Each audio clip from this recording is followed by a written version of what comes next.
नमस्कार, स्वागत है आपका बुक ऑडियो में। आप सुन रहे हैं सोनू चौहान द्वारा रचित कहानी परदेश की चकाचौंध, मेरे यानी सुमन रावत की आवाज में। आज सुबह सुबह मैं और मेरे पति बैठे चाय पी रहे थे। अखबार उठाकर पढ़ने लगे। तरह तरह के लुभावने विज्ञापन थे जिसमें विदेश ले जाने वाली कंपनियों के द्वारा तरह तरह के प्रलोभन दिए गए थे। इन प्रलोभनों को देखकर युवा पीढ़ी अपना देश छोड़कर विदेश भागने की सोचती है, पर हम केवल युवाओं को ही दोष नहीं दे सकते। माँ बाप के मन में भी यही इच्छा होती है कि हमारे बच्चे विदेश जाएं।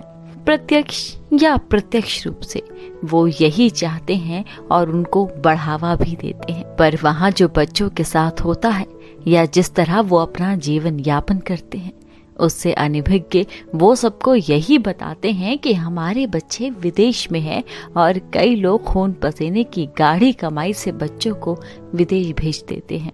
बाद में तो बच्चे उनके साथ एक तरह से नाता तोड़ लेते हैं, तो उन पर क्या बीतती होगी। फिर क्या, जो बच्चा यहाँ हो, चाहे लड़का या लड़की, माँ बाप के लिए बुढ़ापे का सहारा बनते हैं। अभी मैं ये सोच ही रही थी कि हमारे एक परिचित मिठाई का डब्बा लिए हमारे घर आए और बोले, मुंह मीठा कीजिए, मेरा बेटा विदेश जा रहा है। हम हैरान रह गए, क्योंकि उनका एक ही बेटा था। उनकी पत्नी अक्सर बीमार रहती थी। एक बेटी थी, वो पढ़ रही थी, पर उनकी खुशी देखकर हम बोल नहीं पाए। जब वो चले गए तो अचानक एक और परिचित हमारे घर आए और हंसकर बोले, अरे ये मिठाई का डब्बा कैसे रखा है। हमने बताया तो वो चुप कर गए और कहने लगे, बच्चे तो चले गए, पर माँ बाप का क्या होगा, ये वो नहीं सोचते। अगर इजाजत हो तो मैं आपको ऐसे ही एक माँ बाप की कहानी सुनाऊंगा। मैं चाय का कप बना कर लाई। उन्होंने कहना शुरू किया। एक छोटे से गांव में एक किसान परिवार था। उनके 2 बेटे और एक बेटी थी जो दोनों से छोटी थी। थोड़ी बहुत जमीन थी, गुजारा चल रहा था।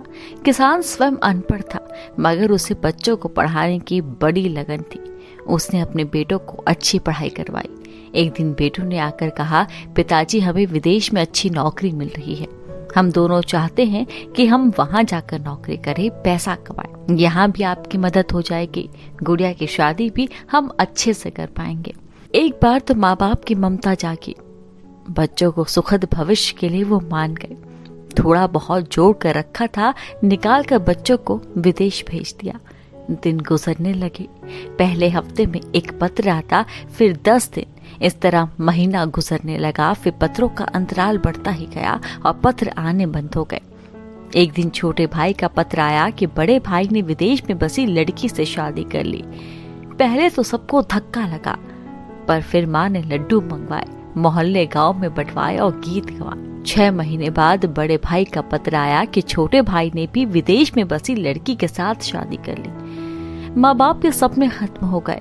इधर लड़की भी बड़ी हो रही थी।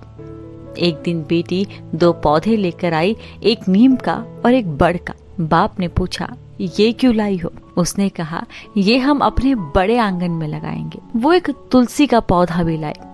तुलसी उसने घर के बीच वाले आंगन में एक छोटा सा चौबारा बनाकर लगा दी।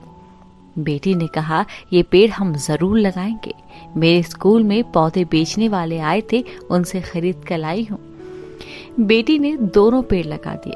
किसान उन पेड़ों को पानी देता और माँ रोज तुलसी में पानी डालती। पेड़ भी खूब बड़े हो रहे थे।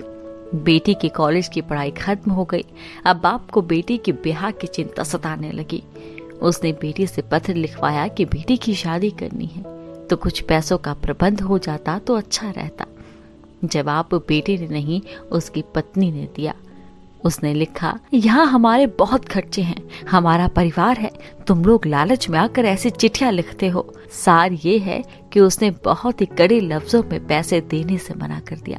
किसान ने फिर चिट्ठी लिखवाई कि पैसों का प्रबंध तो हो गया, आप लोग शादी में आकर बहन के सिर पर हाथ रख दो, उसे विदा करो। अब दूसरी बहू का पत्र आया कि तुम हमें भावनाओं में भटका रहे हो। क्या वो वैसे ही नहीं ससुराल चली जाएगी? क्या वो वैसे ही नहीं ससुराल चली जाएगी? हमें भावनाओं में बहाकर ब्लैकमेल मत करो। खैर, गुड़िया की शादी हो गई। वो ससुराल चली गई। ससुराल वाले बहुत अच्छे थे। बेटी माँ बाप के पास आती जाती रहती। एक दिन वो आई तो माँ ने देखा कि वो खुरपी से तुलसी का पौधा खोद रही है। माँ ने पूछा, ये क्या कर रही हो? माँ, मैंने ये तुलसी लगाई थी ना, तुलसी को तो ब्याह होना ही था, उसे दूसरे घर जाना ही था, वो चली गई। ये तुलसी मैं ही थी। आज मैं तुलसी ले जा रही हूँ कि तुलसी अपने घर गई। हाँ, आपके दोनों बेटे आपके आंगन में खड़े हैं, इन दोनों पेड़ों के रूप में। अब यही आपके बेटे हैं। देखिए कितनी रौनक है। गांव भर के बच्चे इन पर झूला झूलते हैं, निम्बोलिया चुनते हैं, आपको छांव देते हैं। मैं भी आती हूँ तो इनकी छांव के नीचे बैठती हूँ। पक्षी आते हैं, चहचहाते हैं। माँ, पिताजी यही आपके बेटे हैं। मैं तो आती जाती रहूंगी आपको संभालने।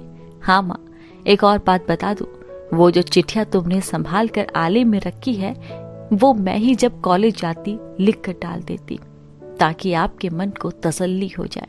इतने में किसान कमरे से निकल कर आया और बोला, बेटी तू अपनी माँ को बहला सकती है, मुझे नहीं। मैं अनपढ़ जरूर हूँ, पर मैंने तेरी लिखावट पहचान ली थी। पर मैं तेरा और तेरी माँ का दिल तोड़ना नहीं चाहता था। कहकर किसान नीम के पेड़ के नीचे जाकर बैठ गया। माँ बेटी चुपचाप अंदर कमरे में चली गई। ये थी सोनू चौहान द्वारा रचित कहानी परदेश की चकाचौंध, जिसे सुन रहे थे आप मेरे यानी सुमन रावत की आवाज में। जल्द हाजिर होंगी लेकर कुछ ऐसे ही किस्से कहानियां। तब तक सुनते रहिए बुक ऑडियो।